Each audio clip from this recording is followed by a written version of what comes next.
Olá pessoal, me chamo Douglas Soares, sou um dos coordenadores do Simpósio de Especialidades da Educação Física da Socergs de 2019, juntamente com a minha colega Juliana Boist.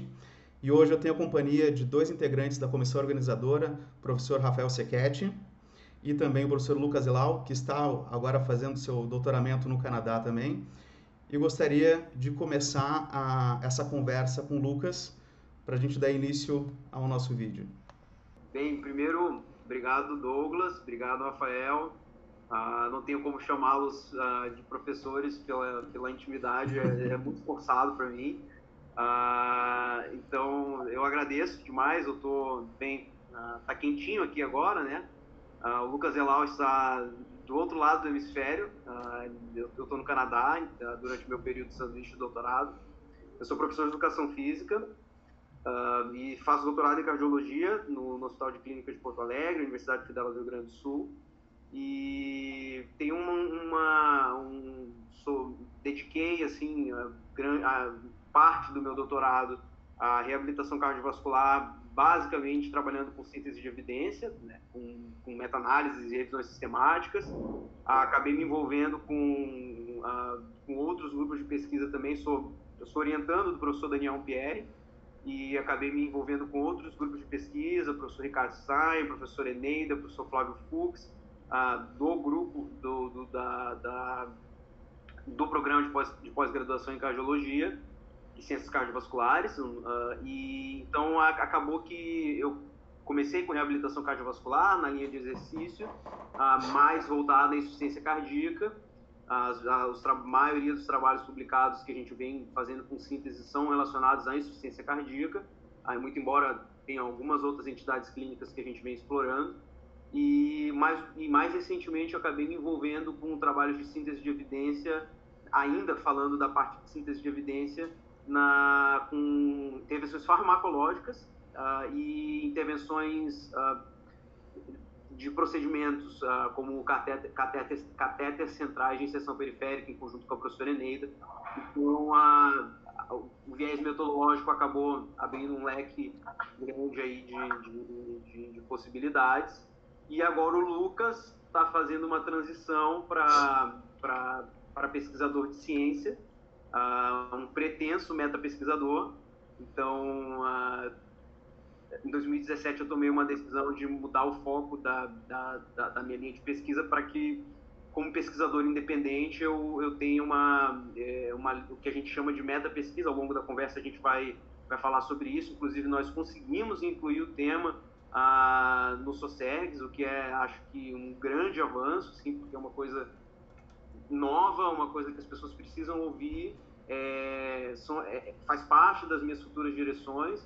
Então, esse Lucas de hoje, ele é um Lucas que ainda tem trabalhos a se finalizar na área de reabilitação cardiovascular, na área de exercício e doença, mas é um Lucas que tem se dedicado basicamente a estudar ciência. Uhum. Hein, Lucas, eu sei que tu trabalha muito nessa questão de transparência em pesquisa, integridade. Eu gostaria que tu falasse um pouquinho mais sobre esse tema, que é um tema muito instigante, pelo menos para mim, que te conheço, enfim, a gente conversa, mas para o pessoal que ainda não te conhece ou não conhece o Lucas tão profundamente e o trabalho dele, falasse um pouquinho sobre isso, por favor. Mas deixa eu te cortar aqui. Pode ser. Rafa, tá me ouvindo? Bem, o Lucas, então, para quem não sabe, o Lucas é ainda ou foi triatleta, né? Eu sou, continuo me depilando. Então, faz essa parte, então, ele faz ainda. Mas o Lucas é triatleta, o Lucas, ele veio também de um chão de exercício, né? Não, é isso, o professor de Educação Física não começa pesquisador, claro que tem na graduação, tu pode ter esse caminho, mas é isso, e eu aqui sou o representante do chão, da indústria, né? Eu sou o cara que traz um pouco para a realidade aqui entre os pesquisadores. Mas é isso, então, tu pode começar como um cara do exercício, e o que isso... E foi o exercício, foi o triatlo, enfim, que te levou a ser pesquisador, ou porque não parece ser tão direta assim a tua linha de pesquisa nem no mestrado, foi? Bem, o que me motivou a fazer a faculdade de Educação Física foi o triatlo. Então, eu exerci muito pouco a profissão. Basicamente, eu diria que por muito pouco tempo. Eu tentei ter atletas de triatlon e acabei indo para o mestrado na área de exercício puro, voltado à fisiologia humana. Então, a gente usou o modelo de exercício para entender o controle central ou periférico da cinética de consumo de oxigênio, que foi uma coisa que eu estudei muito durante o meu mestrado. E aí, durante o meu mestrado, eu percebi que eu gostava mais de epidemiologia do que de fisiologia. E foi quando, em uma conversa com o Daniel, que foi uma conversa que mudou assim, totalmente o rumo da minha vida, eu tomei uma decisão de direcionar para onde eu queria, e isso vem se refinando. Mas o Lucas é um Lucas com um grande pé no exercício, professor de educação física, e que não quer se afastar de jeito nenhum, mesmo sendo pesquisador de ciência. Ele tem uma paixão por exercício e acha que exercício é algo fundamental para o tratamento não farmacológico de uma grande sorte de doenças. E então acho que sim, Rafa, um grande motivador da minha inserção como profissional de educação física é ser atleta e ter sido atleta profissional, hoje amador, durante uma grande parte da minha vida. Show. Desculpa, Douglas, eu te cortei, pode... Não, tranquilo, só dando seguimento, então. Lembra da questão, Lucas? Antes do Rafa me interromper? Não, preciso que tu repita. Tá bom. Eu acho que podia dizer rapidinho o que é meta-pesquisa primeiro. Meta-pesquisa... Desculpa, o Douglas faz a pergunta e depois tu... Não, assim, só para deixar claro ao pessoal que vai assistir o vídeo, para falar um pouco sobre essa linha de transparência, integridade em pesquisa, que é uma coisa que tu está estudando muito, falar sobre a importância. Aí no meio tu pode falar um pouquinho sobre o que é meta-pesquisa também, por favor. Tá bem, então tá. Como é que isso começou? Né? Isso começou com o professor Daniel, o Danico, meu orientador, que nos apresentou como poderia se relatar melhor uma peça acadêmica, né? Então, através de guias de qualidade de relato, como no primeiro momento com ensaios clínicos. Então, acho que a maioria das pessoas conhece na pronúncia em português o consorte, né? Então, o consort, que é um guia para como se deve relatar um ensaio clínico randomizado. E eu gostei daquilo ali no começo, e aí eu tentei entender do que se tratava, como é que aquilo foi desenvolvido, qual era a importância. Então, ali o bichinho me picou. Isso foi no final de 2016. E a gente começou um projeto de entender o quanto que as pesquisas de exercício aderiam aos itens que o consórcio preza como essenciais para que a gente tenha um relato transparente. E dali, aí o bichinho foi de uma vez. A gente apresentou um trabalho no congresso ano retrasado, a gente já está em 2019, 2017, no Peer Review Congress, em Chicago. Lucas, deixa eu te cortar de novo, então. Traz aqui pro chão da fábrica. O que é o consort? Bem rapidinho, assim. Tá, o consort, eu acho que... Para ti, para nós, pode ser mais... Não, o consort, a gente conhece. Eu acho que eu fui muito superficial, tá? O consort, gente, para quem não conhece, ele é um instrumento utilizado por pesquisadores, deveria ser utilizado por todos os pesquisadores, mas nem sempre é. Mas é um instrumento criado quando a gente está escrevendo o relato de um experimento que já foi finalizado.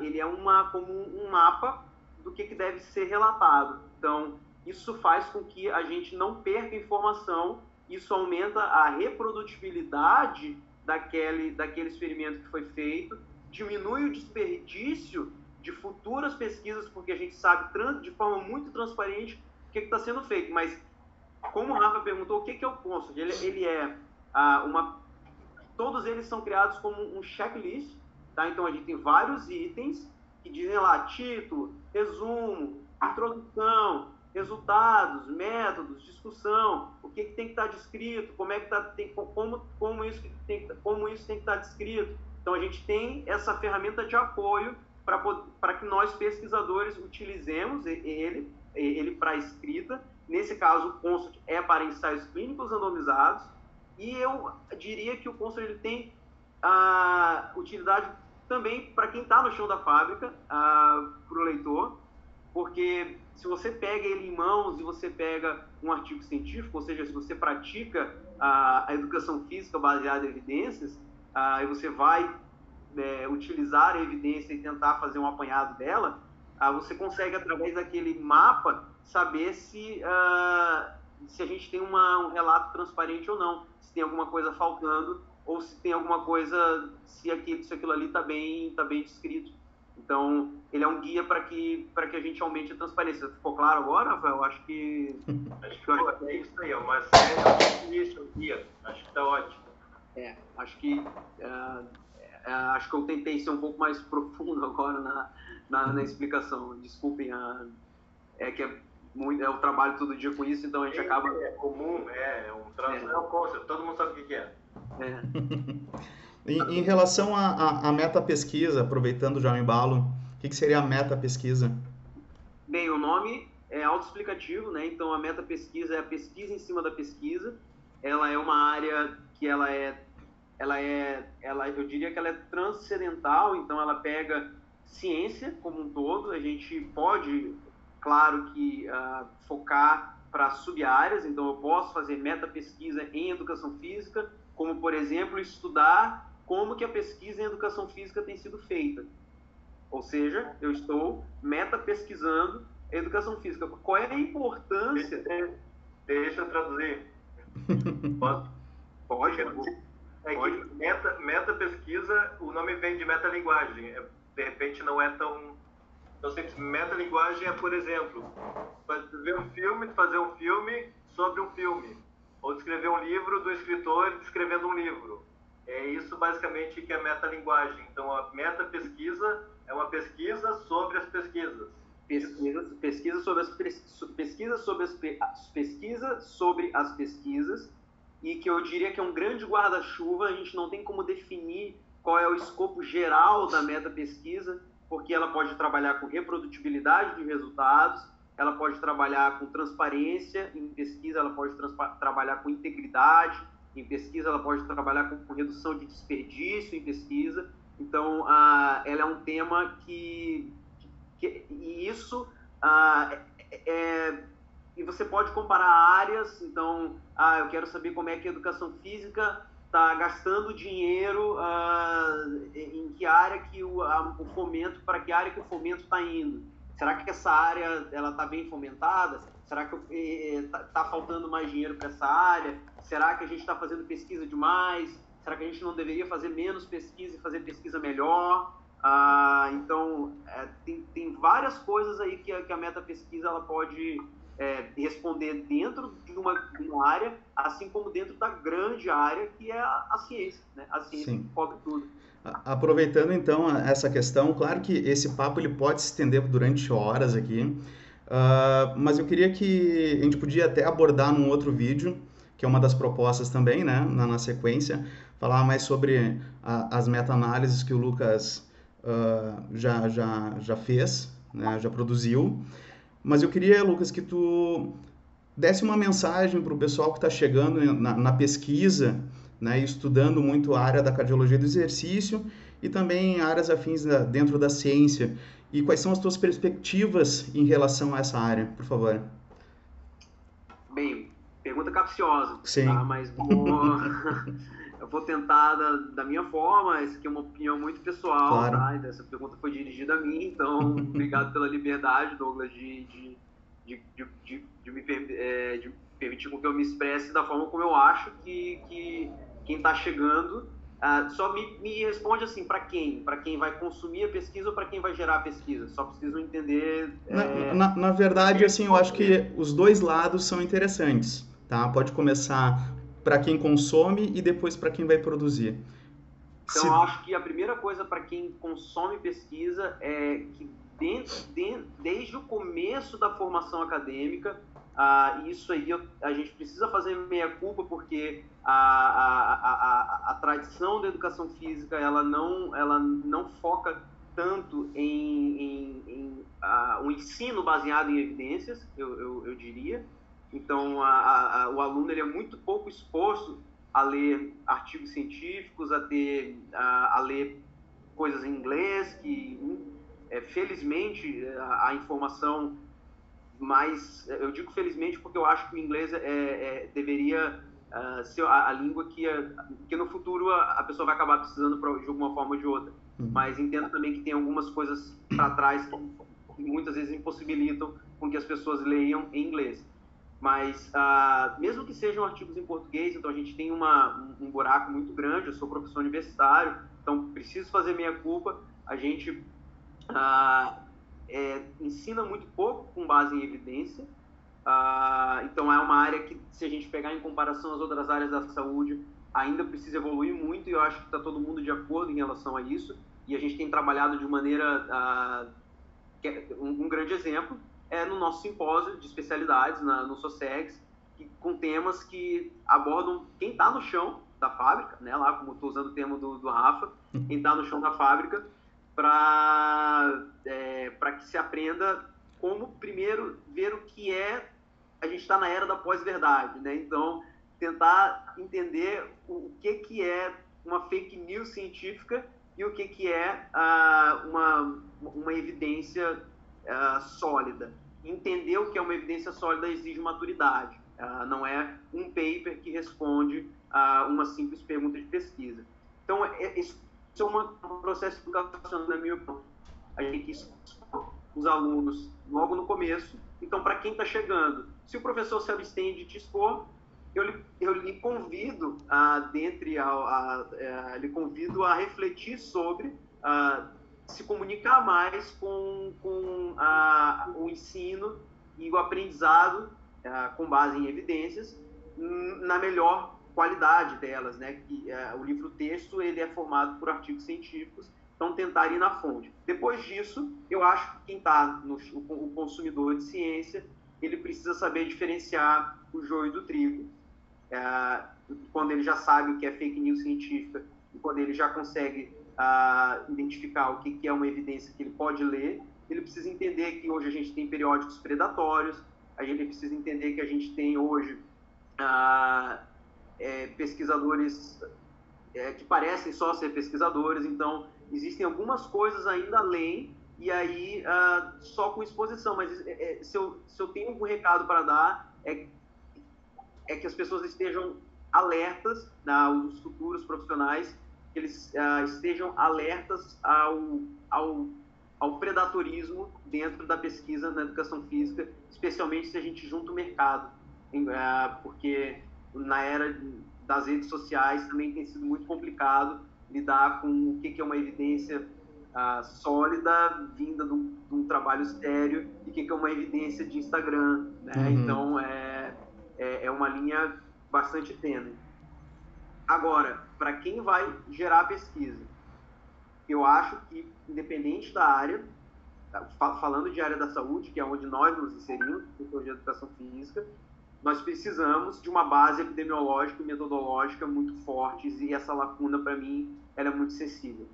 Ela para mim, é a parte mais cara que nos falta. Acho que o entendimento de delineamentos experimentais, o entendimento de como é que se conduz um experimento e os outros experimentos, o entendimento de como é que se avalia criticamente, isso também vale para quem está no chão da fábrica, de como é que se avalia criticamente um artigo científico, e a gente tentar entender onde é que estão os defeitos e onde é que estão as qualidades daquilo que a gente está tentando usar para se guiar. E então, para quem está gerando ciência, a gente precisa pensar numa coisa: o que eu estou fazendo é realmente necessário? Então, essa é uma reflexão que eu diria assim, que hoje para mim é muito cara. Desperdício em pesquisa é algo que é prevalente, tá? Eu vou traduzir prevalência para quem não está acostumado com o termo. Prevalente é algo que tem uma proporção. Prevalência é como proporção, então o que é muito prevalente está numa proporção muito alta.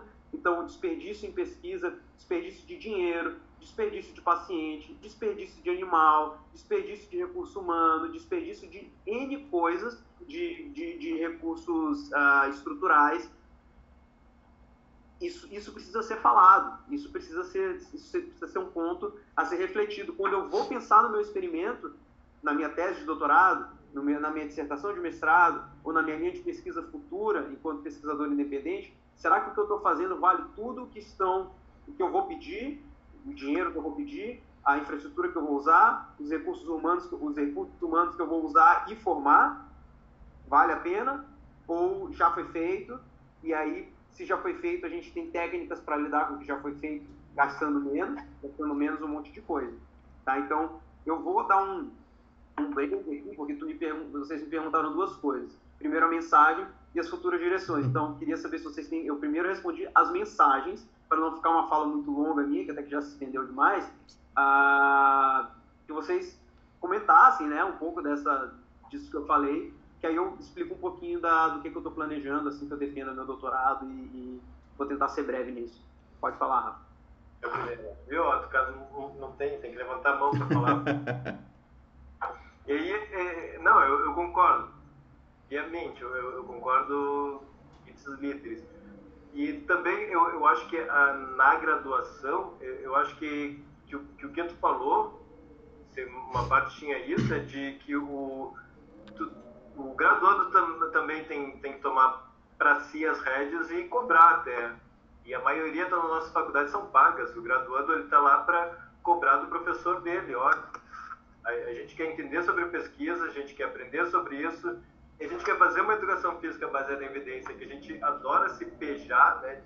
A gente entende exercício, o professor de educação física entende exercício, sabe de exercício, é o profissional da área que tem essa expertise, e a gente ainda assim sabe muito pouco sobre como a pesquisa é feita, ou sobre como o conhecimento que aparece no livro-texto apareceu lá. Uhum. E a gente tem que cobrar o professor mesmo. Na minha graduação, desculpa, minha epidemiologia não foi, acho que não existiu, foi bem ruim. E isso é comum. Eu, falando com os graduandos, com gente que se formou há pouco tempo, ainda é comum.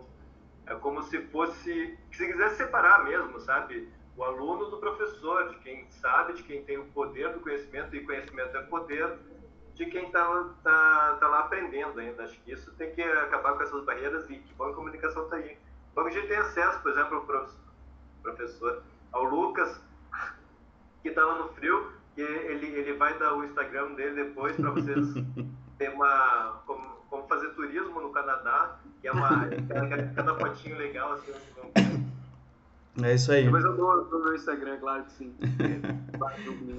É isso aí. Não, na verdade eu só vou complementar, enfim, acho que vocês já falaram bastante, essa é a linha mesmo, mas acho que um dos nossos deveres enquanto pós-graduandos, futuros professores, é criar mentes independentes, né? A gente tem que fazer com que essas pessoas tenham um senso crítico bem acurado, consigam diferenciar o joio do trigo, assim como o Lucas falou. Eu acho que é dever nosso alertar a todos referente a essas questões. Lucas, contigo agora para finalizar a tua mensagem, aí, enfim, as futuras direções, na verdade. Eu take it home e deixa um motivacional aí e um convite para o nosso simpósio. Então, chama as pessoas para, olha, venham para o Canadá, conheçam o Canadá, venham colocar... Eu diria que aí está melhor. Nesse exato momento, eu diria que 2 dias na neve é legal. Quando passa de 2 dias, a gente começa a achar que olha, deu. Não, mas está sendo uma experiência sensacional. Vale a pena toda a neve. Vale a pena a neve e o frio. Bem, então, acho que o que eu diria? Acho que o take home message seria o convite ao ao próprio SOSTEX, a gente conseguiu esse ano colocar uma mesa multidisciplinar em metapesquisa. Então, dentro da cardiologia, isso para mim é um grande avanço.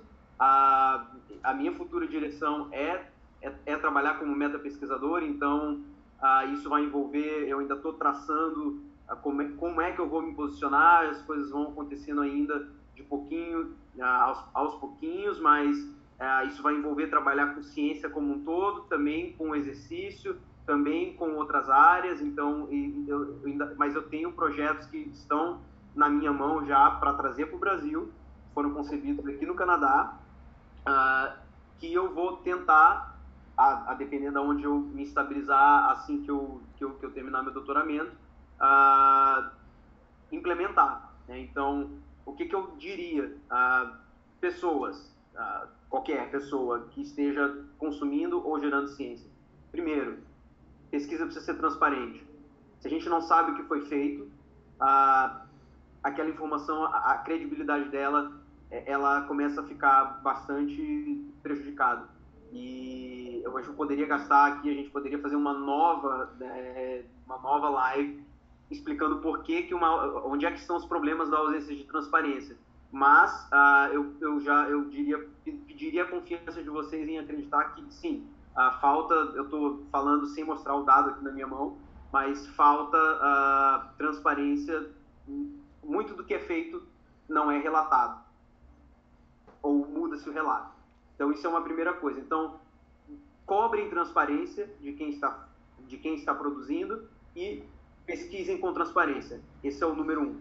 Número 2, a gente trabalha com o que nós chamamos de ciência mole, ou soft science, que é diferente da física, por exemplo, onde a gente consegue provar uma coisa com um experimento, ou da matemática, que 2 mais 2 é 4. Então, eu vou puxar um pouquinho para a filosofia, mas de uma forma muito breve. Se a gente repete uma coisa várias vezes, a gente tem uma noção de que a gente está indo em direção à verdade. A verdade do universo, que a ciência tentar copiar daquilo que a gente não conhece ainda. Então, um experimento, e muitas das vezes, ele não é suficiente. E se eu repito esse experimento, e eu vou encontrando resultados muito semelhantes, eu posso começar a dizer que aquilo realmente que eu estou afirmando é crível. Então, segunda coisa é cobrem e produzam reprodutibilidade em ciência. Cobrem, e a reprodutibilidade ela já vai linkar agora com a terceira coisa, que é, gente, pelo amor de Deus, desperdício em pesquisa. Isso é algo muito sério. Isso é algo que pesquisadores e consumidores precisam se posicionar e dizer, olha, a gente precisa reduzir o desperdício em pesquisa, e são desperdícios que são facilmente reduzíveis. Esse aqui é o grande quê da questão, é que esses desperdícios a gente tem como de uma forma muito fácil reduzi-los. Então, o que eu diria é pesquisa transparente, pesquisa reprodutível e pesquisa que foi feita de forma racional. Isso não é fácil de identificar, não é fácil de praticar, mas é um paradigma que nós precisamos quebrar, que não é fácil de fazer em nenhum lugar do mundo, mas que nós, professores de educação física, temos sido pioneiros dentro dessa área, tanto no Hospital de Clínicas, como, eu diria, no Rio Grande do Sul. A gente conseguiu inserir isso dentro do Congresso Gaúcho de Cardiologia, do SOSERGS. Então, eu convido vocês a irem à mesa multidisciplinar. Nós vamos ter... obrigado pela confiança de me convidarem a ser o representante da nossa área nessa mesa multidisciplinar. Eu consegui inserir esse tema também no Congresso Gaúcho de Psiquiatria. Então, de pouquinho em pouquinho, a gente vai disseminando a sementinha para que daqui ao futuro a gente consiga ter recurso humano para poder fazer pesquisa nisso, tá? Então, acho que desculpa se o tema que eu tenho como futura direção ele é um pouco indigesto, a gente precisaria de mais tempo para poder falar sobre ele, mas ele basicamente ele trabalha em cima disso. Ele trabalha de como fazer uma pesquisa mais transparente, de como fazer uma pesquisa mais reprodutível e de como fazer uma pesquisa em que a gente tem o menor desperdício de animais, pessoas, pacientes, dinheiro, recursos humanos, recursos físicos e assim vai. Esses são valores muito caros que a sociedade tem que cobrar de pesquisadores e acho que isso vale para os consumidores. Por isso eu digo que esses são meus take-home messages. Show. Lucas, muito obrigado, cara. É sempre um prazer te ouvir, conversar contigo. Excelente. Eu acho que isso vai contribuir muito para quem vai assistir esse vídeo na íntegra. Tá? A gente não vai falar sobre aquele preprint, então? A gente vai falar, só que a gente vai falar no próximo vídeo. Tá certo, Rafa? Tranquilo? Alguma consideração mais, Rafa? Não, acho que era as pessoas não têm a noção do tamanho da briga que é essa aí. O Lucas coloca como se fosse uma coisa natural. Natural acho que vai ser, a transparência vai aumentar. Mas reduzir não, uma coisa fácil de fazer, mas não lobby, não. A gente se coloca dentro de um lado que a gente começa a lidar com conflito de interesses, por exemplo, é um dos temas que estão envolvidos em transparência e pesquisa. Hoje a gente tem pesquisador que lê livros, que dependem de redes sociais, vendem cursos online, e que não tem problema nenhum que isso seja feito.